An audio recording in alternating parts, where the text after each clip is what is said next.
In the fall of 1972, America was a nation buzzing with change. The Vietnam War raged, Nixon was in the White House, and the counterculture was still simmering from the 60s. But something new was flickering in the corners of smoky bars and dimly lit arcades, a game called Pong. It was simple: 2 paddles, a bouncing square ball, and a score. Yet, this creation from a fledgling company called Atari was about to ignite a revolution.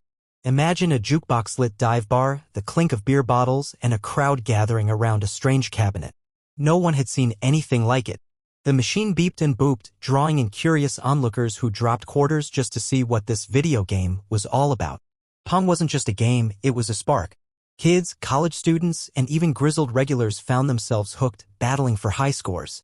By late '72, Atari couldn't keep up with demand. Arcades popped up like mushrooms and Pong cabinets multiplied, each one a beacon for a new kind of entertainment.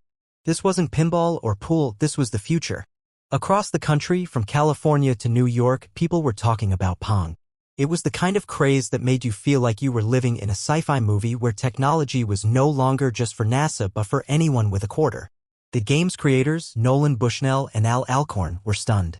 They'd built Pong as a test, a proof of concept, but it became a phenomenon. In those early days, the arcade was a temple of possibility, a place where you could escape the weight of the world and lose yourself in a digital duel. For a generation raised on black and white TVs and AM radio, Pong was a glimpse of something bigger, a world where screens could come alive. While Pong was taking over America's arcades, a different kind of gaming milestone was brewing on the West Coast. At Stanford University's Artificial Intelligence Laboratory, a group of tech enthusiasts and hippies were planning something unprecedented, the first ever video game tournament. It wasn't Pong they were playing, though. Their game was Spacewar, a 1962 creation by MIT programmers that had been a cult favorite among computer nerds. Spacewar was a far cry from the arcade. It ran on a hulking PDP-10 computer with players controlling spaceships on a round screen, firing missiles while dodging a deadly star's gravity. The event, dubbed the Intergalactic Spacewar Olympics, was the brainchild of Stuart Brand, a visionary who'd already made waves with his whole Earth catalog. Brand saw computers as tools for liberation, not just calculation, and he wanted to show the world their playful side. Rolling Stone, the voice of the counterculture, co-sponsored the event, promising to immortalize it in print. On October 19, 1972, about 24 players gathered in the lab, surrounded by blinking consoles and the hum of machinery. The air was thick with excitement and a touch of rebellion. This wasn't just a game, it was a statement. Computers, once the domain of scientists and the military, were becoming tools for creativity and fun. Picture the scene at Stanford that October evening. The lab was a maze of wires and glowing screens, a far cry from the neon glow of a Pong arcade. The players were a motley crew. Long-haired grad students, tech geeks, and curious onlookers, all drawn by the promise of something new. Stuart Brand, with his lanky frame and mischievous grin, was the ringmaster, hyping up the crowd. The rules were simple. Compete in Spacewar, either solo or in teams, and prove you could outmaneuver your opponents. The game was intense. Spaceships spun wildly, missiles streaked across the screen, and players shouted as they crashed or scored. The PDP-10's display, a flickering cathode ray tube, was their battlefield. Rolling Stone's photographer snapped pictures, capturing the chaos. The prizes were modest but fitting. A year's subscription to Rolling Stone for the winners, and for the free-for-all champ, $100 worth of hardware from the whole Earth catalog. Bruce Baumgart, a Stanford grad student, dominated the 5-man free-for-all, his fingers dancing on the controls. In the 2-man team event, a player known only as Tovar, paired with Slim, took the crown. Tovar was a mystery, a pseudonym cloaking a competitor who vanished into legend. About 20 to 24 players competed, a small but passionate group. The event wasn't flashy, no corporate sponsors, no big crowds, but it was historic. Rolling Stone's December 7, 1972, issue would call it the first Intergalactic Spacewar Olympics, a tongue-in-cheek nod to its cosmic ambitions. Back in the arcades, Pong was rewriting the rules of entertainment. The game's success wasn't just about fun, it was about accessibility. You didn't need to be a computer whiz to play Pong. Anyone could pick it up. A kid with a pocket full of change, a factory worker on a break, or a college student killing time. The cabinets were everywhere, from bowling alleys to burger joints. Atari's Nolan Bushnell, a showman with a knack for spotting trends, knew he had a hit. Legend has it that the first Pong prototype, installed at a Sunnyvale bar called Andy Cap's Tavern, broke down because players stuffed it with so many quarters it jammed. Whether that's true or apocryphal, it captures the mania. By 1973, Atari was selling thousands of Pong machines, and competitors were scrambling to copy it. The game's minimalist design, white lines on a black screen, with a satisfying beep for each hit, was hypnotic. It wasn't just a game, it was a social glue. Strangers became rivals, friends became enemies, all over a 2D ball. For Americans in 1972, Pong was a break from the headlines: Watergate, protests, war. It was a chance to step into a new kind of space, one where you controlled the action. The arcade became a democratized frontier, a place where skill, not status, made you king. And as Pong spread, it laid the groundwork for an industry that would one day rival Hollywood. Meanwhile, the Spacewar tournament at Stanford was a quieter triumph, but its impact was profound. It wasn't about money or fame, it was about proving a point. Stuart Brand and his crew weren't just playing a game, they were showcasing the potential of computers to connect people. Spacewar was a relic of the 60s, born at MIT when programmers hacked together a game to test their DEC-PDP-1. By 1972, it was a symbol of the hacker ethos: build, play, share. The Stanford event brought that ethos to life. Players like Bruce Baumgart weren't chasing glory, they were geeks in love with the tech. The lab's PDP-10, a behemoth that filled a room, was their playground. The tournament's vibe was pure counterculture, part science fair, part rock concert.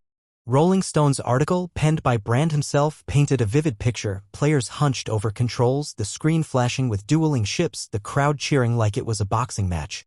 The event was small, with maybe a few dozen spectators, but it felt huge.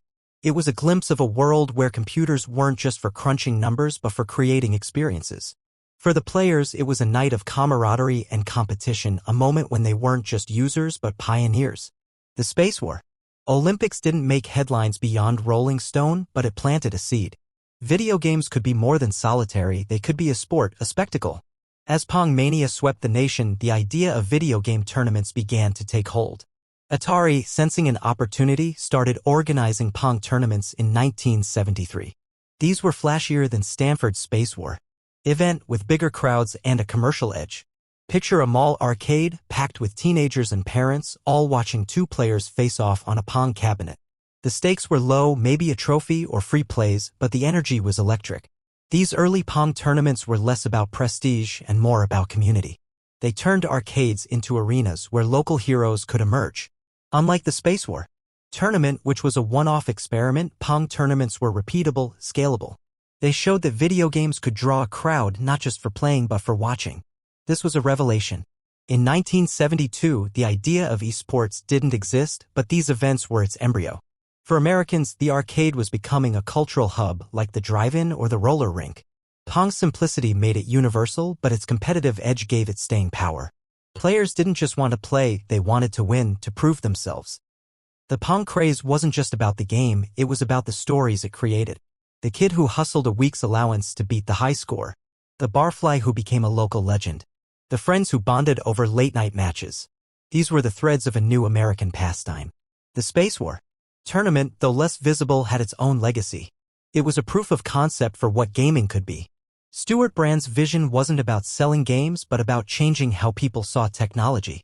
He believed computers could be personal, creative, even joyful. The Stanford event was a microcosm of that dream. The players, mostly young and tech-savvy, were part of a subculture that would shape the future. They were the same kind of dreamers who'd later build Apple, Microsoft, and, yes, Atari.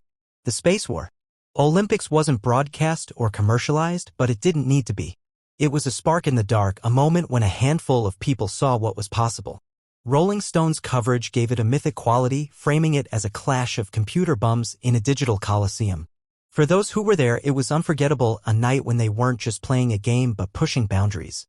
The event's obscurity only adds to its charm. It wasn't about fame or fortune, it was about the thrill of discovery.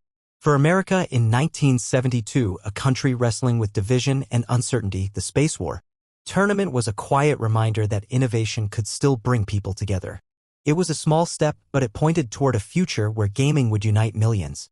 The contrast between Pong and Spacewar tells the story of 1972's gaming revolution. Pong was the populist hit, the game that brought video games to the masses. It was commercial, accessible, and endlessly replayable. Spacewar was the intellectual's game, a niche passion for those who spoke the language of code. Yet both were essential. Pong showed that video games could be a business, a cultural force.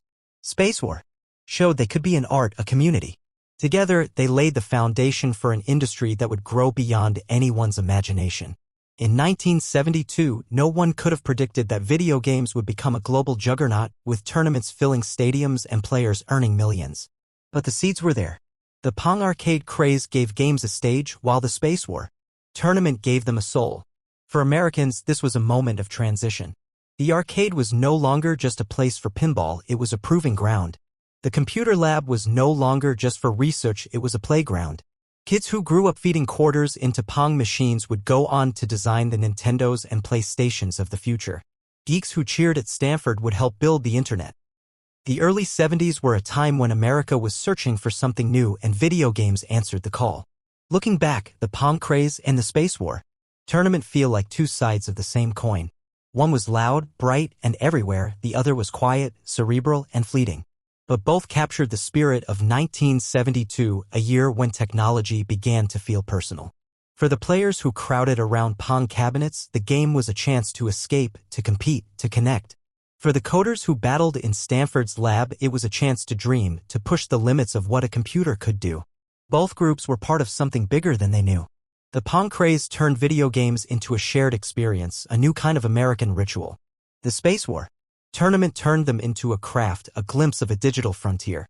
Together, they showed that games weren't just for kids or nerds, they were for everyone. In a country grappling with change, video games offered a space where anyone could be a hero, even if just for a moment. The beeps of Pong and the flashes of Spacewar were the soundtrack of a new era, one that's still unfolding. Now, close your eyes and imagine yourself in 1972. You're standing in an arcade, the air thick with cigarette smoke and the clatter of coins. A Pong cabinet glows in the corner, its screen a window to a new world. Or maybe you're in a Stanford lab, surrounded by blinking lights and the hum of a PDP-10, watching spaceships duel in a game that feels like magic. These were the moments that started it all. The Pong craze and the Spacewar tournament weren't just events, they were the birth of a culture. They showed us that games could be more than entertainment, they could be a way to connect, to create, to dream. For every kid who played Pong and every coder who cheered at Stanford, those moments were a spark. They didn't know it then, but they were building the future, one quarter, one game, one tournament at a time. And for us, looking back, it's a reminder of how something small can change everything.